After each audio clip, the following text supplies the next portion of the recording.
اپنا بھی تھوڑا یہ بھی جاننا چاہیے. تو ہم کنفیوز ہیں, ہمیں بتایا جائے کہ درست رائے کیا ہے, اس رائے پر درست ہے یا گنجائش ہے میرا کھلا چھوڑنے کی. الحمدللہ. بسم اللہ الرحمن الرحیم. سوال یہ ہے کہ خواتین کے لیے چہرے کا پردہ جو ہے, بعض علماء کے خیال میں یہ پردے میں شامل ہے اور بعض کے خیال میں یہ پردے میں شامل نہیں ہے. تو ہمیں کیا کرنا چاہیے؟ بعض اوقات لوگ بہت سختی کرتے ہیں تو بعض گنجائش دیتے ہیں, تو کیا کرنا چاہیے؟ دیکھیں, سوال کے اندر جواب موجود ہے کہ ایک عمومی اصول سمجھ لیجئے کہ جس عمل کے بارے میں دو نقطہ ہے نظر متقدمین کے ہاں یعنی صحابہ کرام کے ہاں بھی موجود ہوں, اور تب سے لے کر اب تک پوری تاریخ میں دونوں نقطہ ہے نظر موجود ہوں, تو اس کا مطلب ہے کہ دونوں کی یکساں اہمیت ہے.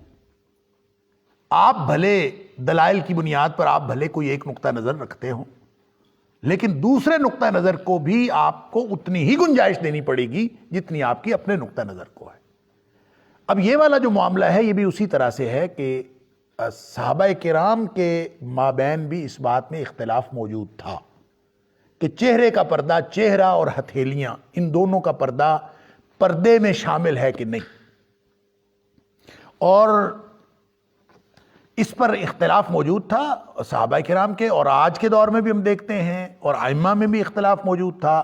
آج تک جتنی فقہ نے اور فقہ السنہ اور فقہ الحدیث نے جتنی ترقی کی ہے اور جتنی بھی فقہ مرتب ہوئی ہے, ہر ایک معیار اور جدید ترین جو فقہ کی کتابیں آپ دیکھ لیں دونوں نقطہ نظر موجود ہیں, اور آج کے جو علماء ہیں ان میں بھی آپ دیکھیں تو دونوں نقطہ نظر موجود ہیں.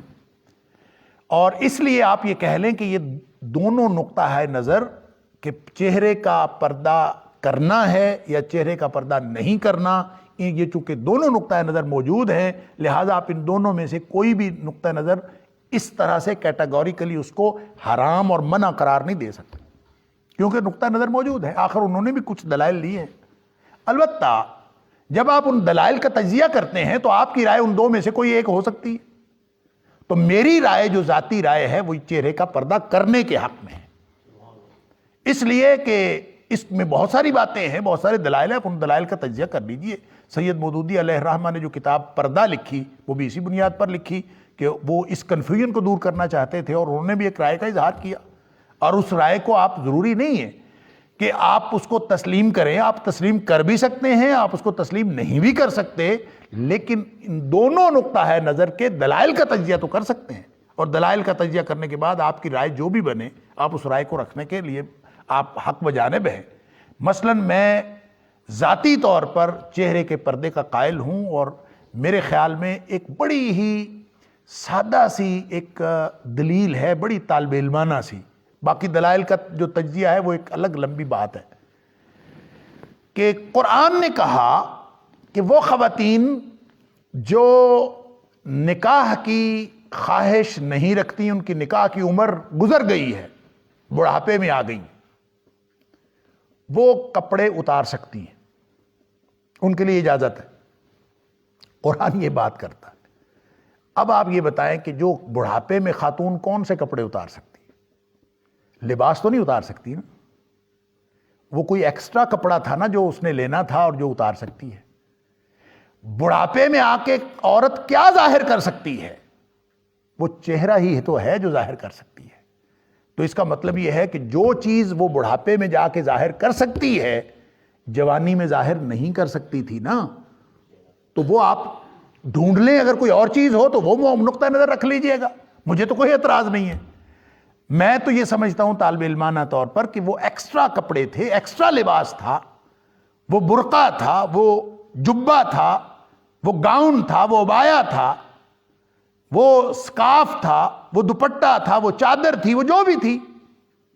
اور آپ اس کو اگر صحابیات سے اور صحابیات کے جو ان کے طرز زندگی سے آپ لیں گے تو آپ کو مل جائیں گے, بہت ساری مثالیں مل جائیں گی کہ صحابیات چہرہ چھپاتی تھیں. اور اس میں اب دیکھیں یہ واقع افک والا جو معاملہ ہے کہ حضرت صفوان نے اس میں باقاعدہ کہ حضرت عائشہ صدیقہ رضی اللہ تعالیٰ عنہ کو پردے کے حکم آنے سے پہلے میں نے دیکھا ہوا تھا. اس میں ان کا یہ سٹیٹمنٹ ہے کہ پردے کا حکم آنے سے پہلے میں نے ان کو دیکھا ہوا تھا, تو اس لیے وہ سوئی ہوئی تھی تو میں نے پہچان لیا اور میں نے انا للہ و انا الیہ راجعون پڑھا کہ اماں عائشہ صدیقہ رضی اللہ تعالیٰ پڑھی ہیں. تو جو پردے کا حکم آنے سے پہلے دیکھا ہوا تھا تو اس کا مطلب ہے پردے کا حکم آنے کے بعد تو حضرت عائشہ صدیقہ رضی اللہ تعالیٰ عنہ اپنا چہرہ چھپاتی تھی نا, تو وہ ام المومنین چھپاتی تھی. تو ہم زیادہ پاکیزہ نگاہوں والے ہیں. لوگ یہ بڑی لاجک دیتے ہیں جی پردہ تو نگاہوں کا ہوتا ہے جی. تو حضرت خدیجہ رضی اللہ تعالیٰ عنہ, حضرت عائشہ صدیقہ رضی اللہ تعالیٰ عنہ, حضرت فاطمہ رضی اللہ تعالیٰ عنہ, اور ان سے زیادہ با حیا بھی کوئی ہو سکتا ہے دنیا کائنات میں. اور وہ اگر اور حضرت عائشہ صدیقہ رضی اللہ تعالیٰ عنہ کے بارے میں جو یہ احرام کے بارے میں اور احرام کے حوالے سے جب بحث ہوتی ہے کہ خاتون جو ہے وہ احرام کی حالت میں اپنا چہرہ کھلا رکھے, اس کی بھی ایک خیر الگ بحث ہے. اور اس کے بارے میں بالکل کیٹاگوریکلی حضرت عائشہ صدیقہ رضی اللہ تعالیٰ عنہ کا فرمان ہے کہ جب ہم جا رہے تھے حالت احرام میں, احرام باندھا ہوا تھا اور ہم جا رہے تھے, تو جب کوئی مرد سامنے آتا تھا تو ہم اپنی چادر اپنے چہرے پر ڈال لیتے تھے. اور اس میں اس کے الفاظ ہیں حضرت عائشہ صدیقہ رضی اللہ تعالیٰ عنہ کے کہ ہم حالت احرام میں تھے اور جا رہے تھے, اور راستے میں جب کوئی مرد سامنے آتا تھا, صدلت احدانا جلبابہا من راسہا علی وجہہا, اللہ اکبر, یعنی سر پہ چادر پہلے صدلت لٹکا لیتی تھی, احدانا ہم میں سے ہر ایک, صدلت لٹکا لیتی تھی, احدانا ہم میں سے ہر ایک, جلبابہا اپنی چادر کو, جلباب اس بڑی چادر کو کہتے ہیں, اس کو لٹکا لیتی تھی, من راسہا اپنے سر سے, گویا پہلے سر پہ ہوتا تھا تو اگر سامنے سے کوئی بندہ آتا تھا تو وہ علی وجہہا اپنے چہرے کے اوپر لٹکا لیتی تھی. تو اس کا مطلب یہ ہے کہ حضرت عائشہ صدیقہ رضی اللہ تعالیٰ عنہ نے کیٹاگوریکلی بتا دیا کہ جب مرد سامنے آتے تھے تو ہم اپنا چہرہ چھپا لیتے تھے. علی ھذا القیاس اور بھی بہت ساری مثالیں ہیں.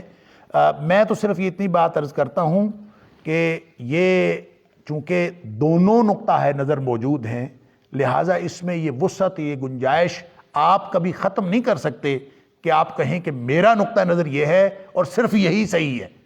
یہ اس صورت میں تو ہو سکتا ہے اگر دوسرا نقطہ نظر حرام والا ہو یا ناجائز والا ہو.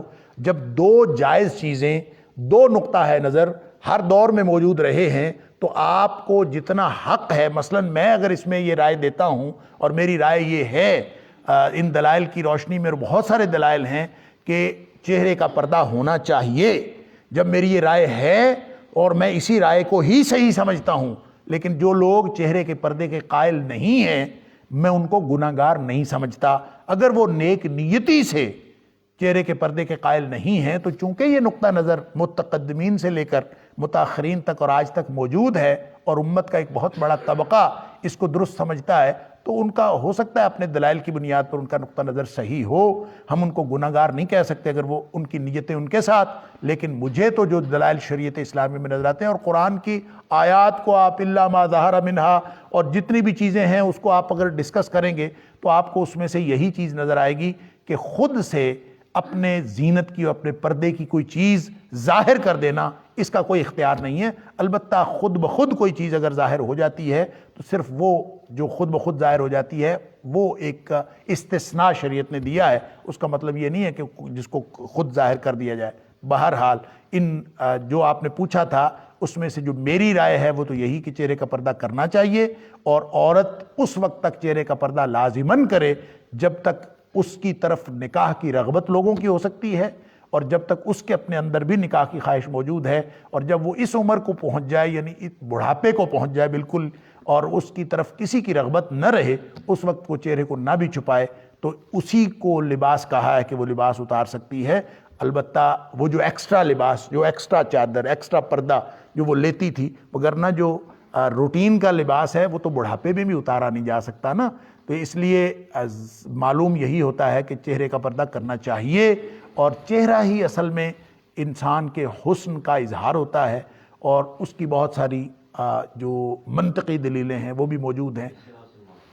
بہرحال میں نے یہ عرض کر دیا. اب وہ پروفیسر کہہ رہے ہیں ماسک آ گئے ہیں آج کل, تو اب یہ ماسک اگر آپ ڈالیں گے لگائیں گے بھی تو یہ آپ ایک جراثیم سے بچنے کے لیے لگاتے ہیں. اس میں ثواب والی کوئی بات نہیں, اور ثواب اسی وقت ہی ہوگا جب آپ اللہ کے لیے یہ کام کریں گے اور اللہ کا حکم سمجھ کے اور نبی اکرم صلی اللہ علیہ وسلم کو حکم سمجھ کے کریں گے, وگرنہ یہ ثواب نہیں ہوگا.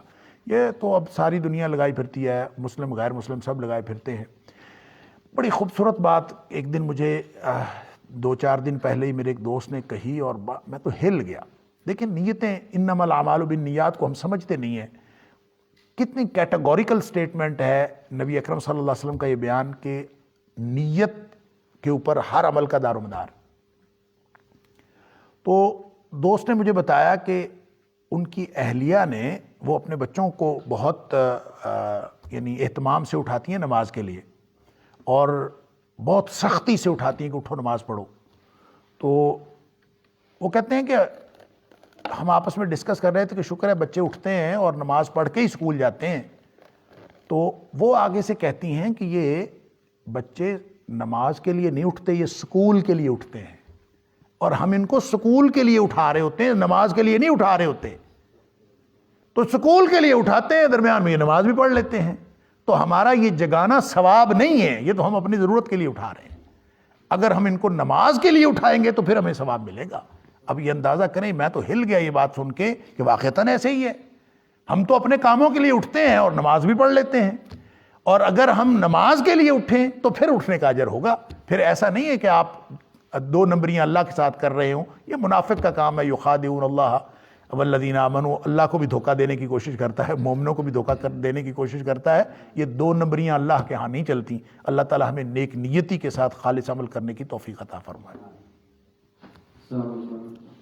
پچھلے دن اس میں ایک تبدیل کا بیان ہوا کہ بیٹا قرض سے بچا جائے, تو کیا اس کا اطلاق انفاق سبیل اللہ کے اوپر بھی ہے؟ کیونکہ ہم دیکھتے ہیں کہ اللہ کے رسول وہ سب کچھ خرچ کرتے تھے